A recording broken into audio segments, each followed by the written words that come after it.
sempre ao vivo, de meio-dia a 1, pela Rádio Trianon, AM 740 São Paulo, a Rádio Universal, AM 810 Santos, AltV, www.altv.com.br, reapresentação 6 da tarde, TV Guarulhos, canal 20 UHF, canal 3 da NET, em Guarulhos, 11h30 da noite. Acesse nosso blog, conheça nossos colunistas e colaboradores, gentequefala.com.br, nossa fanpage, Facebook/programa Gente Que Fala, participe pelo chat no site da AltV, WhatsApp 974012235 ou ainda o telefone à sua disposição 5052-6622.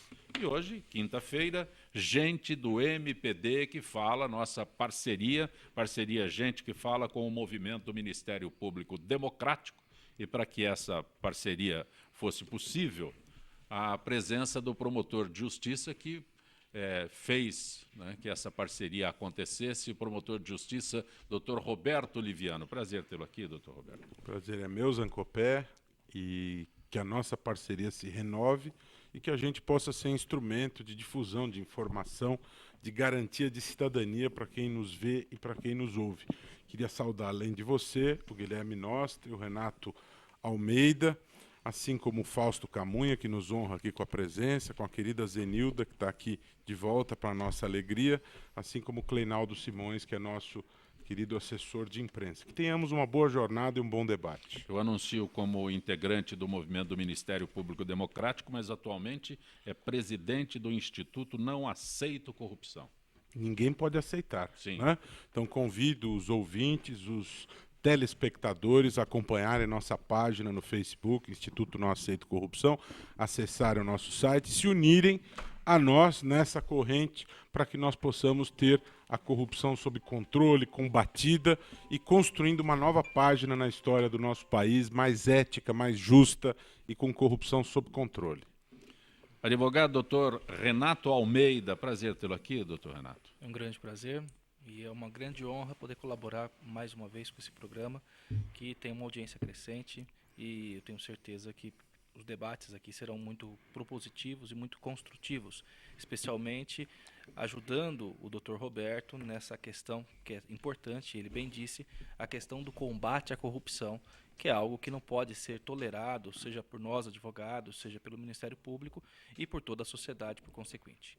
Senhor, eu anuncio como advogado e também professor da USP. Professor. Não, eu sou professor desculpa. Da Universidade Embi Morumbi, sim, de Direito Eleitoral, e Constitucional. Né? E também conosco, participando desta edição de Gente que Fala, advogado criminalista, doutor Guilherme Nostri. Prazer tê-lo aqui, doutor Guilherme. Prazer é meu, Zancopé. É realmente um orgulho para nós compormos essa mesa. Quero saudar aqui os ouvintes e aos espectadores pela internet. Quero saudar ao Dr. Roberto Liviano, dizer que é extremamente importante essa proposta do Ministério Público, não apenas pela questão da cidadania, mas esse movimento do não aceito corrupção, Dr. Roberto. E o senhor falou, ninguém aceita. Realmente ninguém aceita, mas eu acho que a proposta do movimento é um pouco mais do que isso, porque nós às vezes não aceitamos, mas ficamos passivos. E o importante é a gente afirmar que não ficaremos passivos mais. Não há como nos quedarmos inertes frente a tanta a destruição da sociedade brasileira e do Estado brasileiro, e em razão da corrupção. Por isso é um prazer e um orgulho estar aqui e participar com o senhor desse debate, com você desse debate. Eu também queria saudar aqui o Renato Ribeiro de Almeida. Temos hoje questões do professor de Direito Constitucional, né? E é interessante porque hoje todos nós sabemos a composição, a sociedade toda, né? Sabe a composição do Supremo Tribunal Federal. Ninguém mais sabe quem faz parte da seleção brasileira, né, Zancopé? Mas do Supremo todos sabemos. Depois do 7-1, talvez seja fácil entender o porquê. Olha, assunto que abriu as manchetes hoje do rádio, na televisão, porque os jornais impressos não conseguiram, né, a notícia saiu depois. O ministro Teori Zavascki determinou hoje o afastamento do presidente da Câmara, Eduardo Cunha, do mandato de deputado federal. Aliás, ele já foi notificado, já recebeu, já assinou. Em seu lugar, Valdir Maranhão, do PP do Maranhão, ele usa o nome do próprio Estado, então já está determinado. Não tem maiores procedimentos, né? Quando abrir a sessão da Câmara hoje, o deputado Valdir Maranhão já desempenha a sua função. Surpreende que hoje, no início da manhã, essa determinação tenha sido cumprida? Não, veja, eu acho que é extremamente importante que o Supremo tenha a coragem de enfrentar essa questão. Como bem colocou o Guilherme, a sociedade está atenta e vigilante, né? As pessoas estão no Brasil aprendendo a reivindicar. Esse movimento começa em junho de 2013, se intensifica, né? E tem relação direta com o desfecho que está próximo do processo de impeachment, do afastamento da presidente, e as pessoas estão cada vez mais conscientes, acompanhando o que fazem os ministros, acompanhando as pautas do Supremo Tribunal Federal, acompanhando as pautas políticas. Não significa que devamos estar satisfeitos e imaginar que nós já temos essa questão resolvida. É óbvio que não, nós temos uma montanha alta para escalar, mas as pessoas estão mais conscientes, né? Por incrível que pareça, o Brasil sempre foi conhecido como o país do futebol, mas agora as pessoas estão prestando mais atenção e a questão do presidente da Câmara vinha sendo colocada em xeque já há algum tempo e houve este pedido feito pelo Procurador-Geral da República e, a meu ver, em boa hora, o Supremo examina esta questão porque há seríssimas e gravíssimas acusações que pesam contra Eduardo Cunha, né? Portanto, é necessário que cada vez mais se tenha clareza em relação a esta percepção. Não há mais intocáveis. As pessoas detentoras de parcelas significativas de poder, elas podem e devem ser controladas. Quem detém poder tem que ser controlado. Incluídos aí os promotores de justiça, incluídos os juízes de direito, incluídos os deputados federais, inclusive o presidente da Câmara, o chefe do poder, a presidente da República. Todas as pessoas que detêm poder precisam ser controladas. E, pesando contra ele gravíssimas acusações, é absolutamente razoável a decisão, né? Não é saudável, não é positivo para a nossa democracia que nós tenhamos no comando do poder legislativo do país, alguém em relação a quem pesam essas graves acusações e, mais do que isso, em função da iminente decisão que virá na semana que vem, nós podemos ter na presidência da República o vice Michel Temer e, na escala sucessória, Eduardo Cunha, né? Portanto, essa decisão essa decisão não só repercute no sentido de não termos mais esta figura em relação à qual pesam essas acusações gravíssimas, assim como a questão da sucessão da presidência da República, que é extremamente grave. É necessário, óbvio, que ele tem o direito à ampla defesa. Temos aqui, aliás, na mesa 2 representantes da advocacia, e a ampla defesa tem que ser assegurada acima de qualquer coisa, vai se defender, né?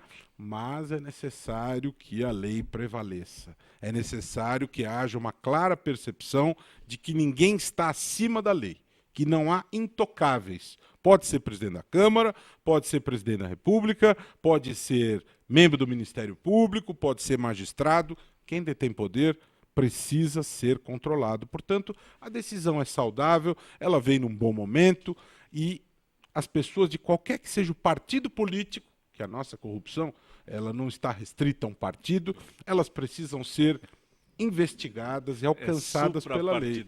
Lamentavelmente. É democrática a nossa corrupção. É uma corrupção democrática. Doutor Renato, doutor Guilherme, o afastamento do presidente da Câmara.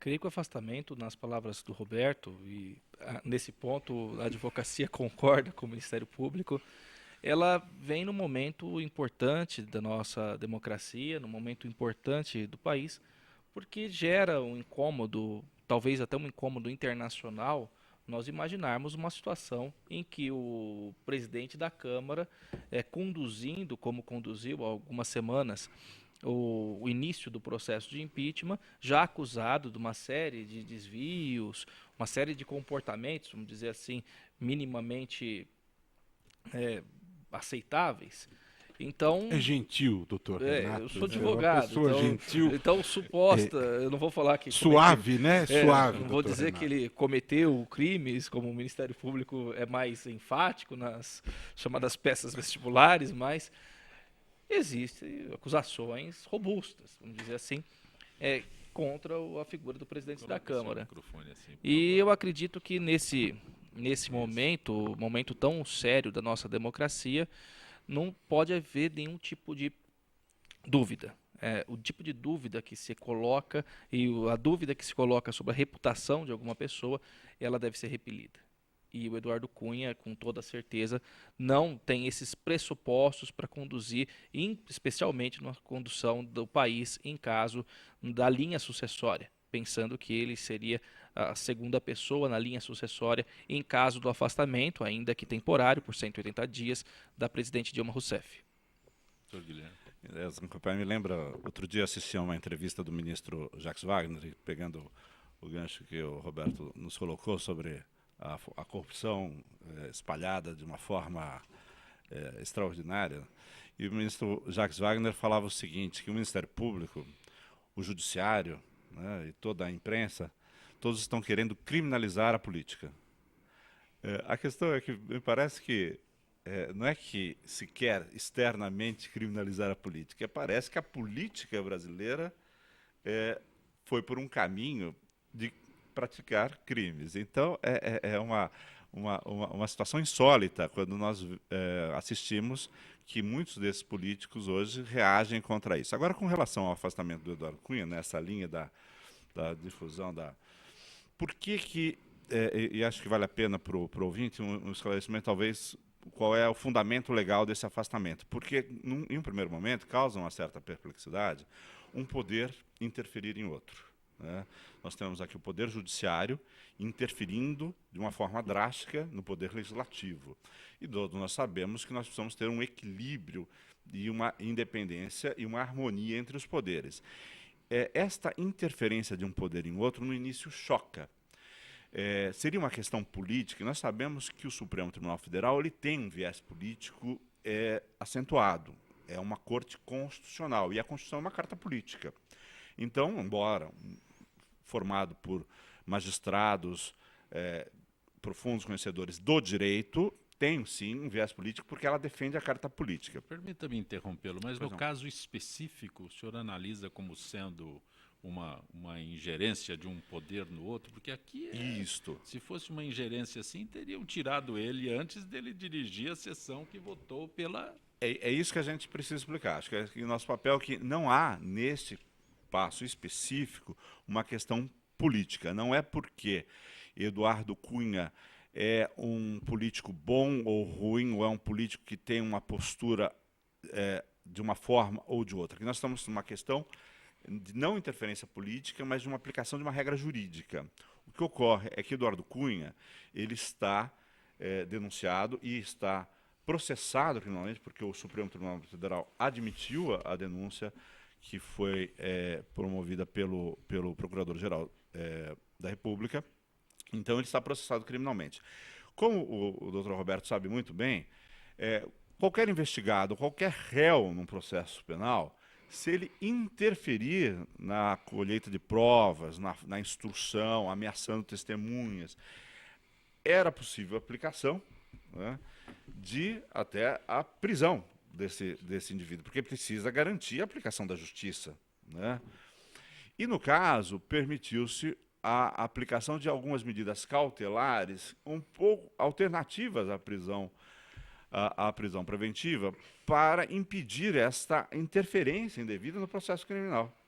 E, pelo que nós pudemos analisar rapidamente hoje, porque é realmente uma decisão que ainda não se teve tempo de analisar mais a fundo, mas o que saiu na imprensa, o fundamento é este, é o afastamento para que ele não possa mais interferir na aplicação da justiça que deve ser feita em face dele, pelo poder que detém o presidente da Câmara dos Deputados. Então, isso é muito importante. Ninguém é intocável mais, pegando as palavras do doutor Roberto. Não é porque ele é presidente, e até por ser presidente, que ele tem um poder extraordinário, e esse poder precisa ser afastado. Outra alternativa, se nós estivéssemos numa situação de radicalização, seria decretar a prisão preventiva dele. Se ele está interferindo, ameaçando testemunhas, ameaçando as pessoas... Aconteceu com o senador Delcídio do Amaral. Poderia ser, mas no caso aplicou-se uma medida cautelar no sentido de afastamento das funções que lhe davam o poder para a interferência indevida no processo criminal que ele responde. E José Roberto Arruda também foi afastado do mandato de governador do Distrito Federal por ameaçar testemunhas, né? Não era ele era um governador no exercício da função. Só complementar esse comentário do Guilherme, duas questões. Realmente, a questão ela é complexa, porque a linha divisória da prática jurisdicional e a invasão da esfera política é algo muito complexo. Mas é sempre bom lembrar que o nosso sistema ele tem as origens no conceito de Montesquieu, em que os poderes são independentes e eles se intercontrolam, né? Portanto, você ter o Poder Judiciário controlando uma situação em que há o abuso do poder, o desvio do poder por parte do Legislativo é absolutamente razoável. E outra coisa, os atos praticados pelo Eduardo Cunha até o afastamento, eles são válidos. Porque eu já estou lendo uma doutrina que o governo começa a escrever de que, tendo em vista que ele foi afastado, vai se questionar a validade do que já ocorreu. Isso não é razoável, né? Não se retroage. Os atos já praticados, eles foram praticados dentro das regras, ele estava no exercício da função, tudo bem? E o Supremo já examinou a questão da razoabilidade, do impedimento, isso já foi objeto de análise. Portanto, o que já foi feito até agora, foi feito, são atos jurídicos perfeitos. O que vai ocorrer daqui para frente, aí nós vamos verificar o desenrolar desse processo. Sem, né, o Eduardo Cunha. Sim. A Corregedora Nacional de Justiça, ministro, por favor, doutor Liviano, como é o nome da ministra? Porque eu já ouvi... Nancy Andrighi. Andrighi, eu já ouvi tantas versões. É italiano, né? Sim, não, Nancy Andrighi. Tantas versões que eu... É melhor me socorrer. Que o Brasil é uma mistura Sim, de imigrantes, né? Então esses nomes são difíceis, inclusive o meu. Ela intimou o juiz Marcel Maia Montalvão de Lagarto, Sergipe, que bloqueou o WhatsApp no país a prestar informações sobre a sua decisão. Isso deverá acontecer em 15 dias. Ela abriu uma reclamação disciplinar contra o juiz com o objetivo de analisar se houve falta funcional como abuso de poder pela prática de ato exacerbado que tenha ultrapassado o limite da razoabilidade. Doutor Guilherme, essa decisão do juiz. Vou perguntar para o senhor que é advogado, depois o Ministério. Especialista na liberdade de manifestação, né? No caso, eu não vou entrar no caso concreto, porque defendo uma empresa que está envolvida na mesma investigação criminal com o mesmo magistrado. Então, vou me abster de falar do magistrado, da atuação dele no caso concreto. Mas é importantíssimo, e aí eu vou, mais uma vez, acho que nós estamos estamos avançando muito, porque aí é uma necessidade, veja que coisa interessante que nós não tínhamos no passado, né? Que é o próprio judiciário buscando uma via de controle dos seus membros, para que não possa haver abuso, para que não possa haver uma prática ilegal, porque nós todos, sejam os ministros do Supremo, sejam os juízes de primeiro grau, ou, no caso de outras autoridades do Executivo, do Ministério Público, do Legislativo, todos temos, na verdade, no final das contas, que cumprir a lei. Esse aqui é o padrão de um Estado democrático de direito. Nós temos regras, temos que seguir as regras. O que protege não é um juiz extraordinário que vai salvar o Brasil, não vai. Não é um procurador, super procurador ou super promotor que vai salvar o Brasil, não vai. Não é um super-ministro supremo que vai salvar, não vai. O que salvará o Brasil será uma aplicação, uma sistemática das normas jurídicas. Isso. É apenas isso que nós exigimos. Então, o que nós estamos vendo aqui é uma medida que causou bastante discussão no Brasil, tomada por um magistrado, mas que acabou atingindo toda a sociedade brasileira. E o que se está discutindo é justamente, será que o magistrado cumpriu a sua tarefa, a sua jurisdição sem abusos? Então ele tem que ser verificada essa postura. Eu acho extraordinário que possa haver esse tipo de controle em todos os setores da sociedade. Doutor Renan? Eu creio que o senhor citou um ponto muito interessante, que é a questão da razoabilidade. O princípio da razoabilidade e o princípio da proporcionalidade. No caso em questão, já que eu não estou envolvido diretamente no caso, mas esses princípios eles norteiam todo o direito constitucional e toda a interpretação jurídica baseada na Constituição.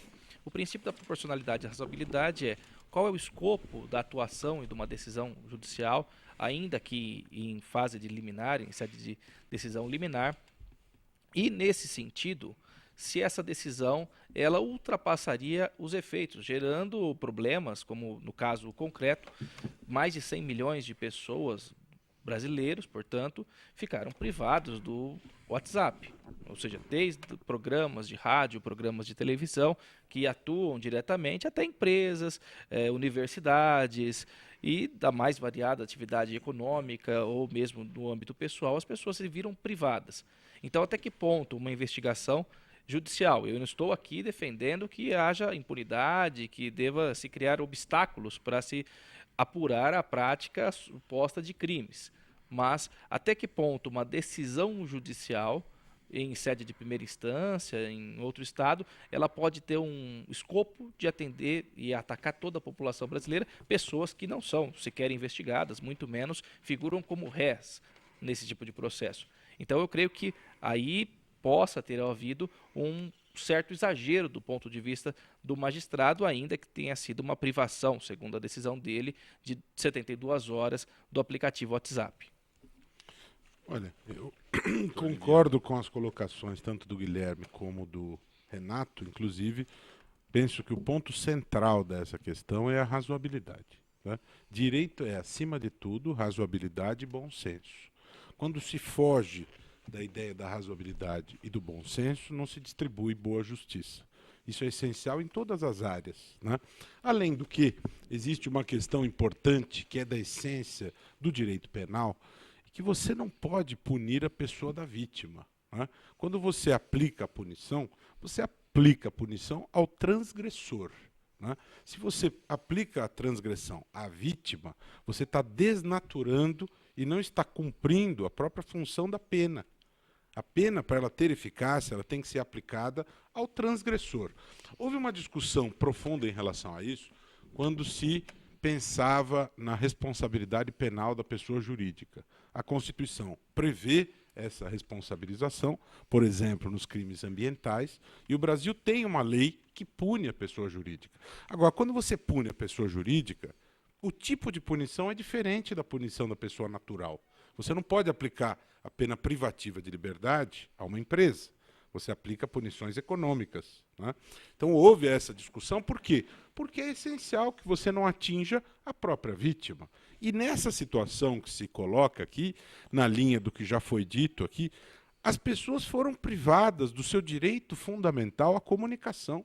Isso é um direito fundamental do cidadão. As pessoas foram privadas do seu direito à informação. O Brasil tem desde 2012 a Lei de Acesso à Informação Pública e é um direito fundamental. As pessoas foram privadas deste direito, porque culturalmente o brasileiro se comunica usando esta ferramenta. Então essa decisão do juiz, a meu ver, ela não é razoável, ela pune pessoas alheias àquela relação jurídica. Agora, é verdade que a empresa, pelo que se noticia, está negando informações, existe uma discussão se ela tem condições de fornecer ou não as informações.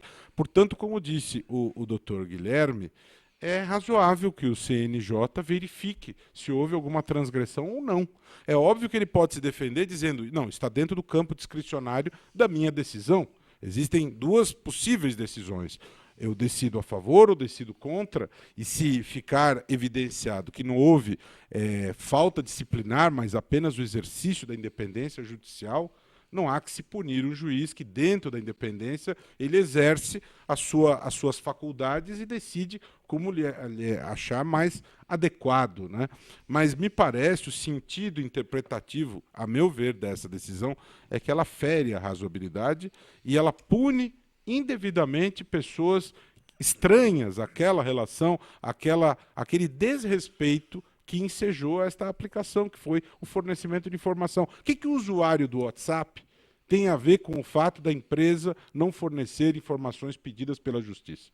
A pessoa está sendo indevidamente punida. Mas, doutor Liviano, doutor Renato, doutor Guilherme, o que causa estranheza a todos é que um juiz em Lagarto, Sergipe, né, puna todos os brasileiros. Bem colocado. A ação deles se a abrangência ser nacional. A abrangência nacional. Isso muito é bem que colocado. Causa muita estranheza. Algumas pessoas levantaram ponto de que... Por favor, não é menosprezar. Não é menosprezar. Sergipe, mas nem o juiz que lá está. Algumas pessoas levantaram ponto, e é muito importante que se tenha muita prudência em relação a isso, que não se pode desvirtuar o exercício das funções para o holofote. Né? Então, houve alguma cogitação de que estava se agindo em busca de fama, de notoriedade, inclusive internacional.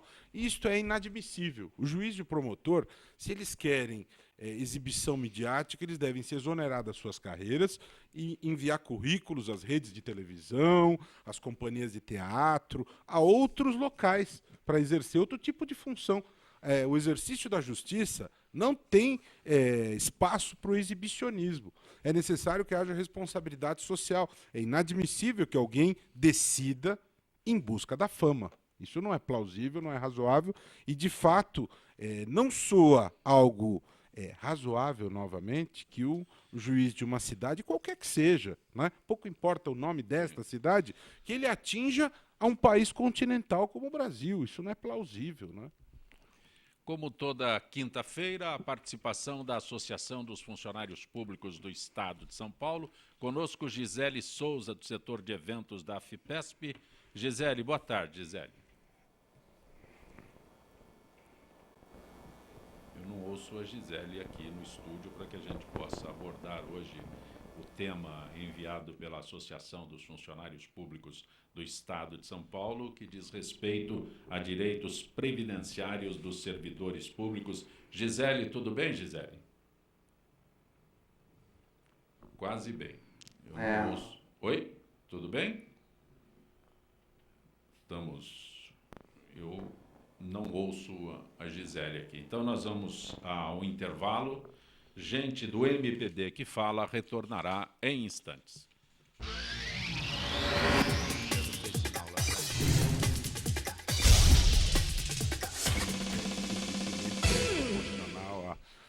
A magnitude. Eu sou o jornalista Patrício Bentes, que apresento às sextas-feiras, às 16 horas, o programa Visão Plural. Um programa que não aborda assuntos que todas as televisões falam. Nós fugimos da mesmice. Você pode nos assistir só aqui, na TV da internet.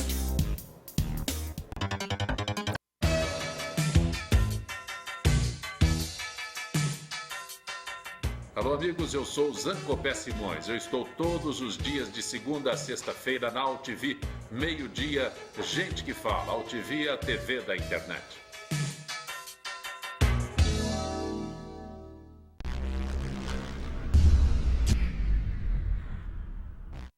Oi, eu sou Letícia Spiller e quero convidar vocês a fortalecer o movimento que quer criar uma lei para acabar com o desmatamento no Brasil. Nossas florestas não podem mais ser destruídas. São elas que garantem a nossa qualidade de vida. Eu quero floresta em pé, água fresca, clima ameno e desmatamento zero. E você? Participe, assine a petição.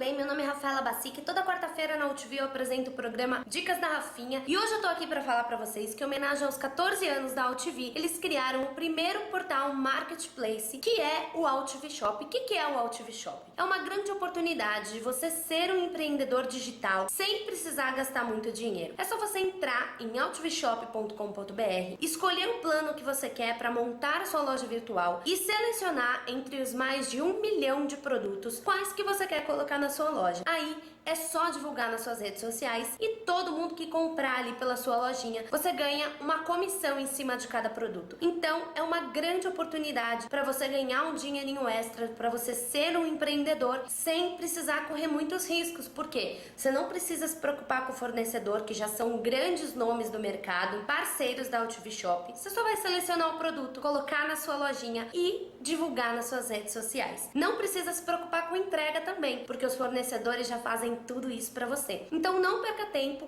corre no site da UTV Shop e cria sua lojinha para você poder começar já a ganhar dinheiro agora. Não perde tempo, vai lá.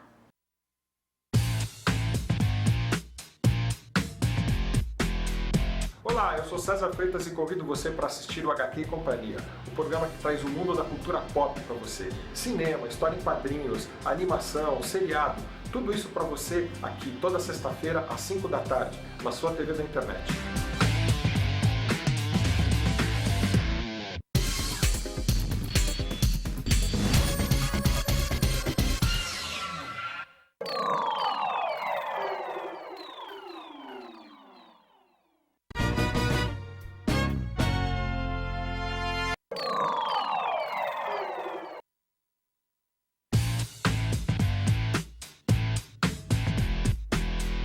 Olá, eu sou César Freitas e convido você para assistir o HQ e Companhia, o programa que traz o mundo da cultura pop para você. Cinema, história em quadrinhos, animação, seriado, tudo isso para você aqui toda sexta-feira às 5 da tarde, na sua TV da internet.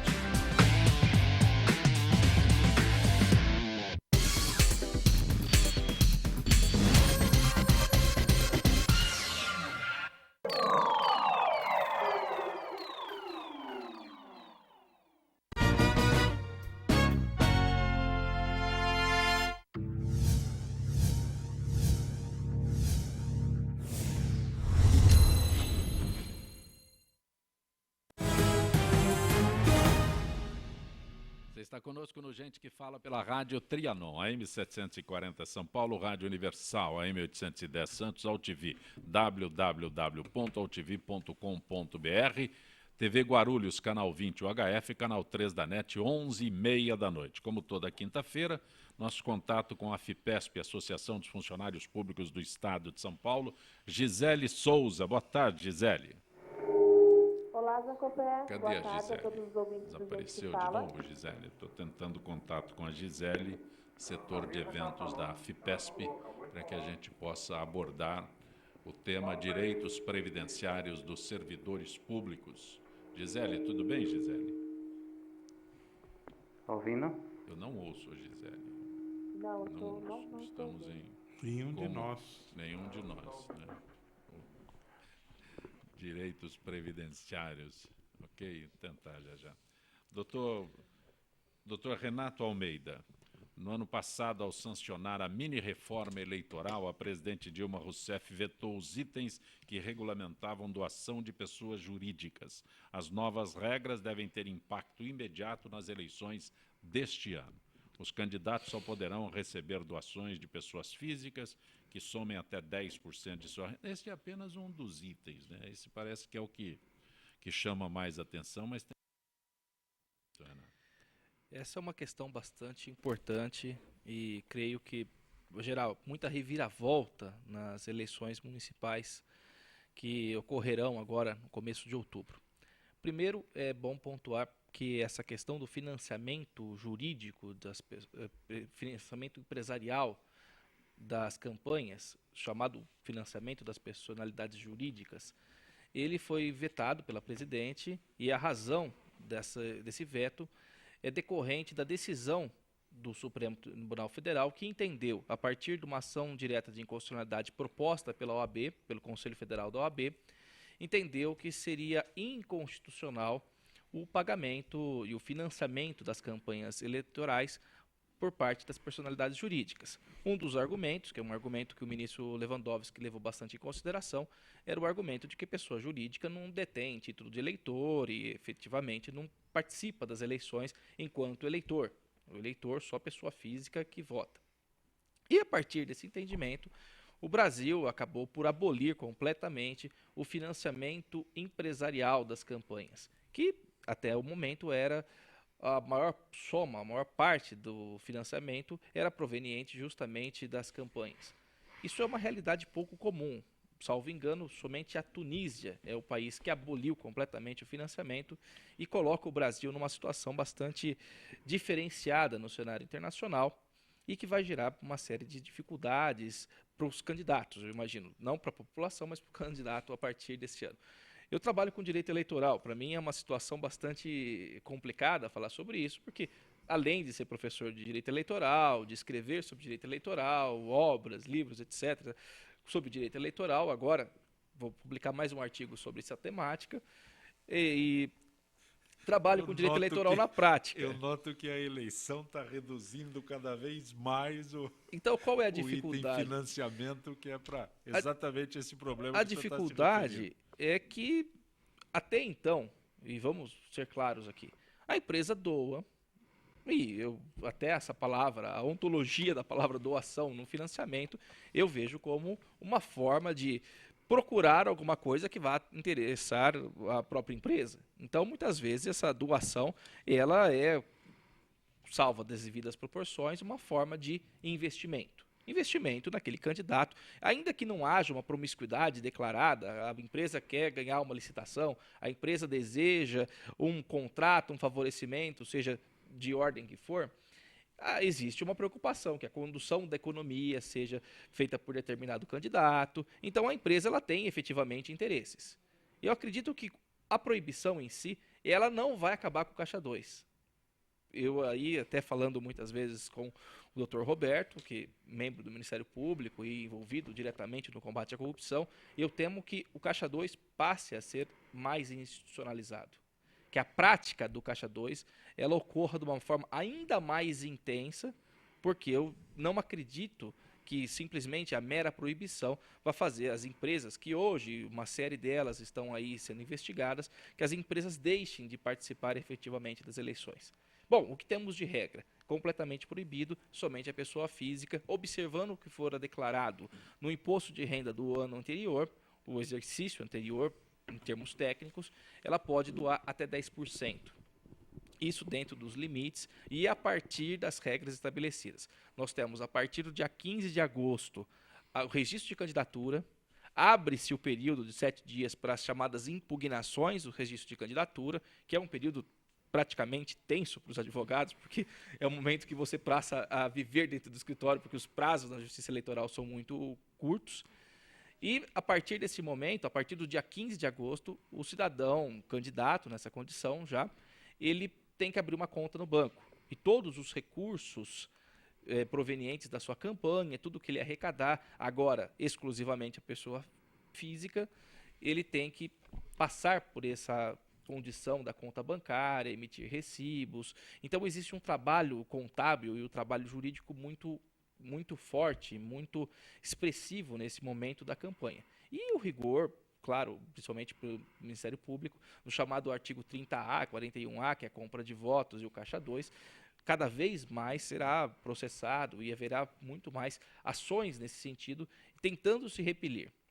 Eu creio que serão eleições muito interessantes, porque pela primeira vez se afasta essa possibilidade. Mas há formas, e nós, até na advocacia ou na docência, nós vemos uma série de formas. Nada impede, por exemplo, do empresário supostamente oferecer vantagens a seus empregados e pedir de uma forma mais incisiva que esses empregados façam doações na pessoa física, ou uma entidade religiosa. É só eles procurarem gabinetes de políticos aí que eles têm a fórmula. Ou seja, contrato, mas você tem que doar para minha campanha. Pegando o gancho na fala do Renato, ou seja, se de um lado você pode compreender a razão de ser desta vedação à contribuição das pessoas jurídicas, porque a razão de ser das regras eleitorais é coibir os abusos do poder econômico, portanto você está fechando esta fonte de abuso de poder econômico, teoricamente isso é compreensível, é lógico, mas, por outro lado, do mundo real, no mundo do ser, né, e não do dever ser,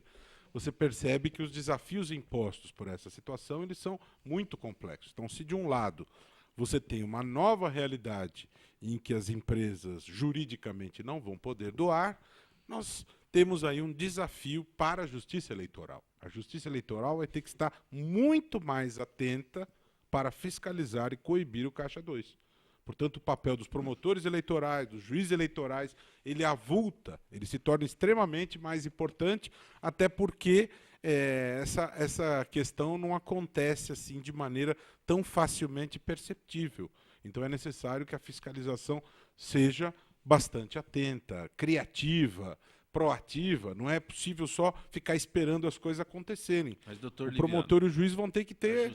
A justiça eleitoral ela é rapidíssima, mas ela não tem a iniciativa. Ela aguarda uma denúncia. Então. E essas denúncias... Ela vai precisar se desburocratizar e vai precisar se reinventar para que poder o senhor monitorar coloca, isso. O aspecto que o senhor coloca, doutor Renato, né, analisa, se a Justiça Eleitoral continuar aguardando as denúncias, fica do jeito que está, não muda nada. Então, porque eu acho que a Justiça... apesar da rapidez da Justiça Eleitoral, esse aspecto é importante. Ela não tem a possibilidade de procurar os erros. Ela vai ter que monitorar o que está acontecendo na dinâmica da campanha. Vai ter que estar em tempo real verificando o que está acontecendo e se existe uma comprovação legítima da origem desses recursos. Vai ter que se reinventar, se estruturar, e a Justiça Eleitoral ela não tem uma estrutura que permita estar presente em todos os lugares. Então é necessário que você tenha uma melhor estruturação para que a Justiça Eleitoral acompanhe este movimento, né?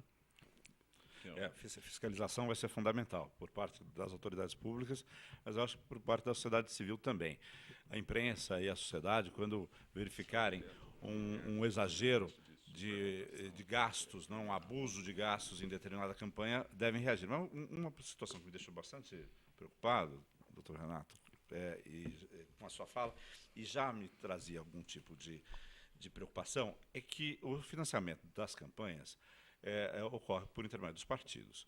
Então, os partidos precisam de dinheiro. Existem duas formas do partido conseguirem obter recursos. Uma é com doações na época de eleições, e a outra é por uma parte de financiamento por contribuições dos seus filiados.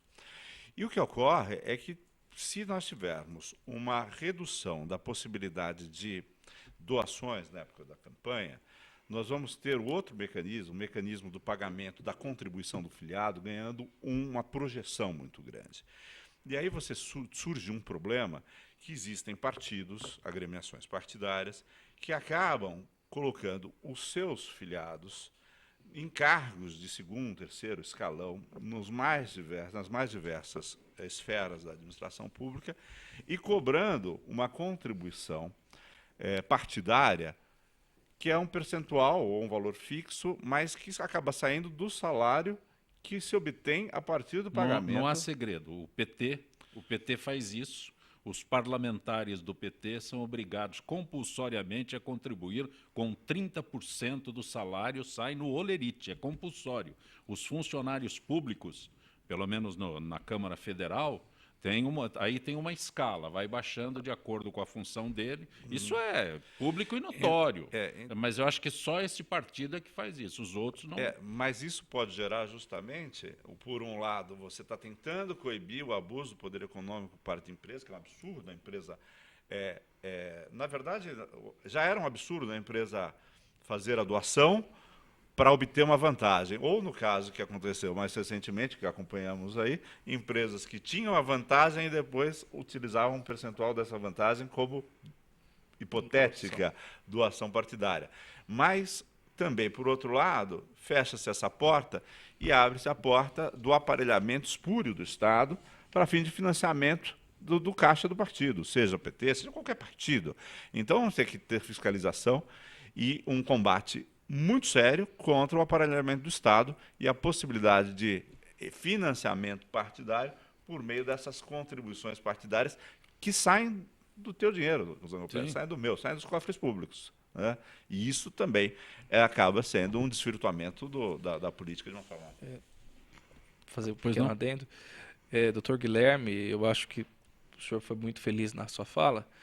E como no intervalo o doutor Roberto Liviano estava comentando conosco, a corrupção, tal qual a própria democracia, a nossa própria corrupção ela é democrática.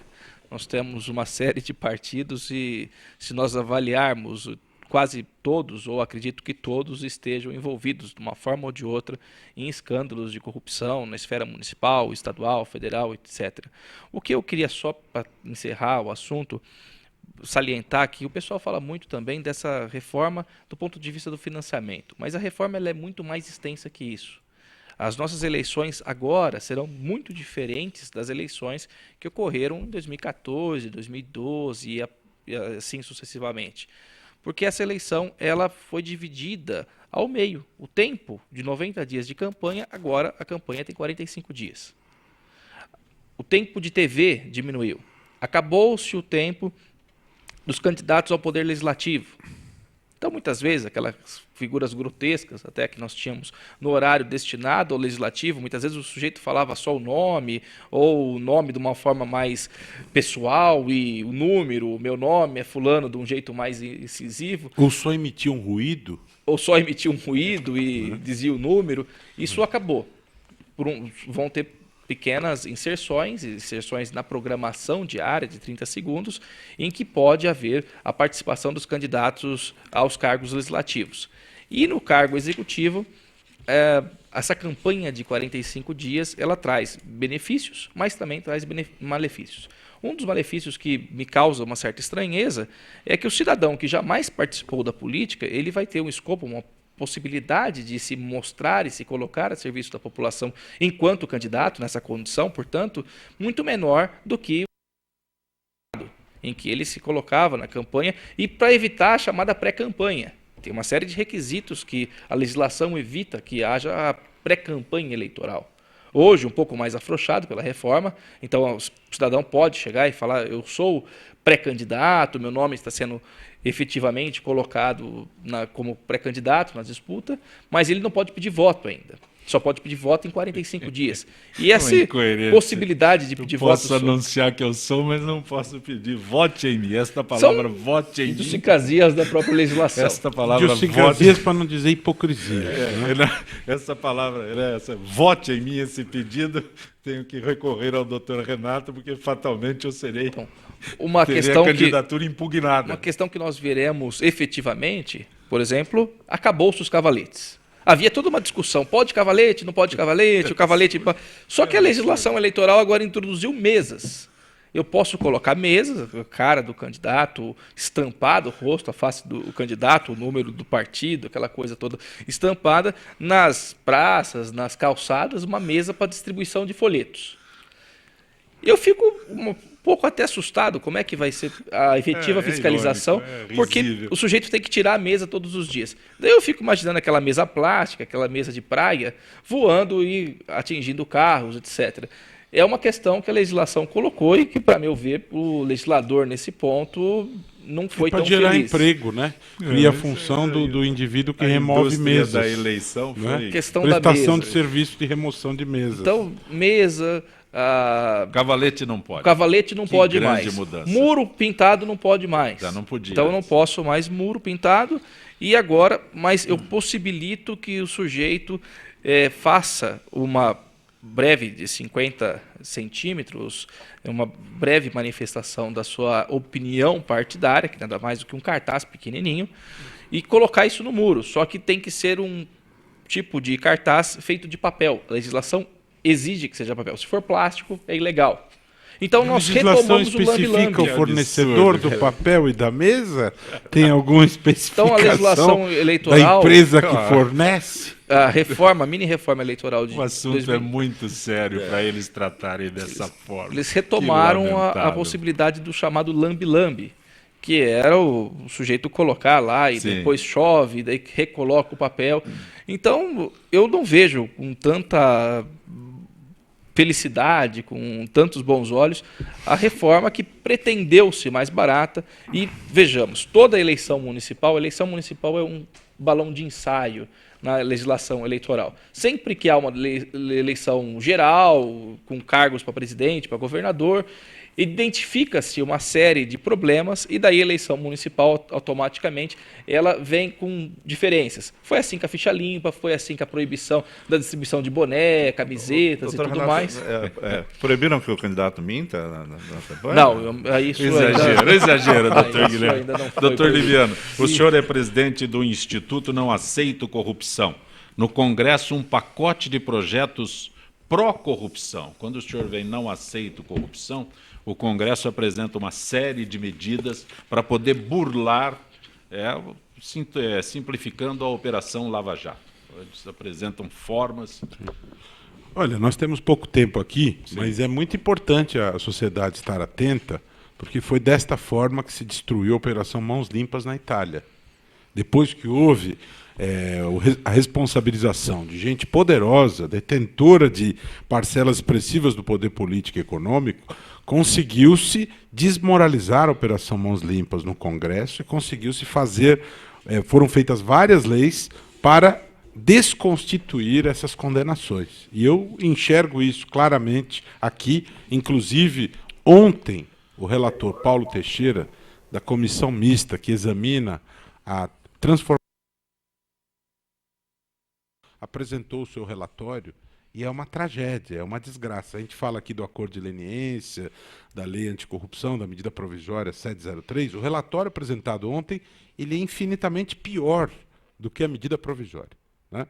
Ele transforma o crime de corrupção em um desrespeito a regras da concorrência, cria um termo de cessação de conduta, como se se o empresário fosse um estudante inexperiente que cometeu um ato errado, então toma um pito, né?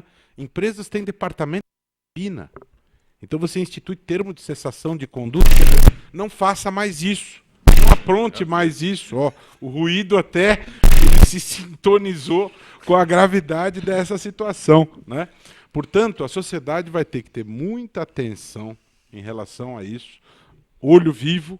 Nós temos que ir às ruas, repelir esse tipo de coisa, porque não é uma nem duas, serão várias as iniciativas que vão procurar desconstruir aquilo que está sendo levado à justiça, a Operação Lava Jato e tantas outras investigações. Esse é apenas um dos exemplos. Estava na pauta aqui a questão da PEC, outra que derruba a necessidade de licenciamento ambiental. Quer dizer, é uma regra de proteção ao meio ambiente e foi aprovada na CCJ do Senado esta PEC que relativiza tudo isso. Para que licenciamento ambiental? Para que proteção do meio ambiente? Os outros países destruíram suas reservas naturais. Aqui nós temos regras de preservação e, segundo esta proposta de emenda à Constituição, tudo deve ser relativizado, né? Usa-se o argumento do emprego, vamos proteger o emprego, para que radicalismos ambientais? Olho vivo. Atenção, cidadão, porque é perigoso haver acordos de gabinete na calada da noite, como foi a medida provisória, as pessoas abrindo presente de Natal, comendo panetone, e o governo editando medida provisória para livrar a cara de empresas corruptas. No fundo é isso.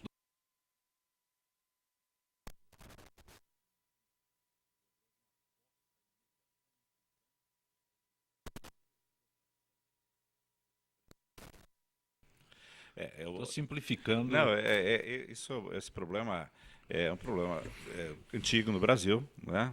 Que há uma clara percepção de todos do mundo jurídico que a pena privativa de liberdade, a privação da liberdade, os presídios, eles são violadores de direitos humanos aqui no Brasil, que há uma violação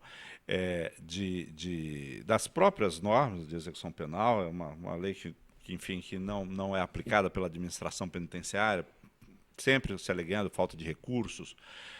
Eu acho que mais que falta de recursos, existe, com relação a esse tema no Brasil, há muitas décadas, falta de vergonha. E se vende, às vezes, para a população, os maus políticos, olha, mas o preso custa muito para a sociedade. Não. Isso é uma distorção. Na verdade, o preso num sistema digno, num sistema de ressocialização, ele custa pouco para a sociedade. Se nós dividirmos pelo número de pessoas da população de uma determinada localidade. Então, isso é uma falácia. Existe um determinado momento que nós vamos precisar centrar esforços para estabelecer. Existem presos que efetivamente precisam ser segregados. Sim. Por causa da violência, em razão do tráfico de drogas, se nós não resolvermos essa questão da política de drogas. Agora, isso é uma situação. Né? Outra situação é que, evidentemente, o Ministério Público tem feito bem esse trabalho, o Judiciário tem feito extremamente bem esse trabalho, tentar buscar medidas alternativas que não sejam ridicularizadas, como acabou ficando a cesta básica.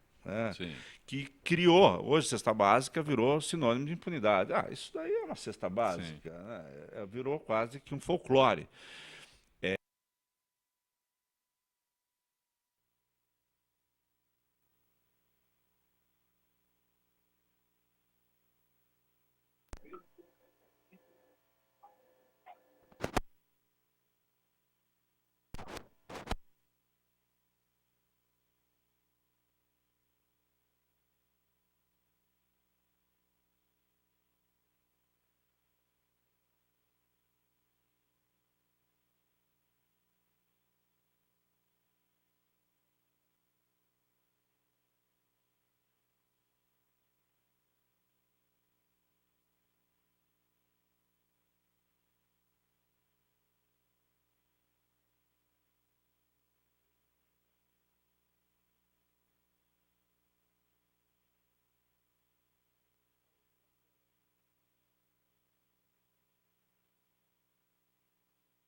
Que possamos continuar sendo instrumentos dessa difusão de informações importantes e que quem nos ouve, quem nos vê, participe da luta contra a corrupção. Convido todos, Instituto Não Aceito Corrupção, no Facebook, no site, e até a próxima. Gente que fala tem a direção-geral do jornalista Fausto Camunha, a diretora de produção Zenilda Salvato, redação Pedro Esquiavão, produção cultural Ricardo Godoy, na rádio Trianon Benebene, Cléo Rodrigues, Neildo Neres, Ricardo Valim, na direção da TV Guarulhos, Fernando Mauro, na direção da UTV Alberto Luquete, na técnica James Eduardo, Marcelo Fontan, Sérgio Oliveira e Iago Matsumoto. Estaremos de volta amanhã, meio-dia. Gratos, até lá.